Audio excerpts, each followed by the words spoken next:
Isang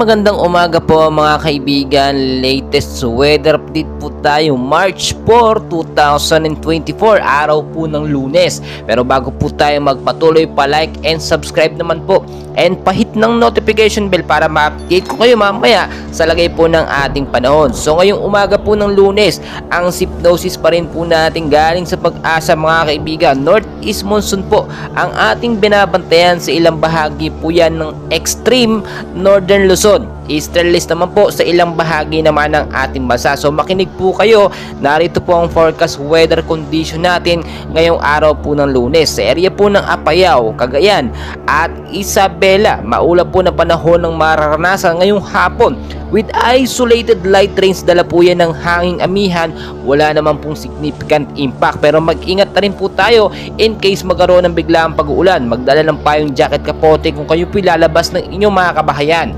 Sa area po ng Batanes at Babuyan Island, mainit po na panahon sa umaga hanggang sa tanghali, pero sa hapon po maulap na panahon ng posibleng maranasan with isolated light rains din po. Dulot po yan or sanhi ng northeast monsoon. Wala namang significant impact, pero mag-ingat na rin po tayo sa biglaang pag-uulan. Dito naman po sa Metro Manila at ilang bahagi ng ating bansa mga kaibigan, maulap din po na panahon ng mararanasan sa hapon with isolated rain shower or thunderstorm. Dulot po yan sanhi ng easterlies at meron din pong kasama mga localized thunderstorm. Ang impact po niya kung sakali magtuloy at lumakas ang pag-uulan sa gabi, posibleng pagbabaha sa mababang lugar at landslide naman sa matataas na mga lugar mga kaibigan. Wala pa naman po tayo as of now na binabantayan po ng mga bagyo sa loob ng Philippine Area of Responsibility.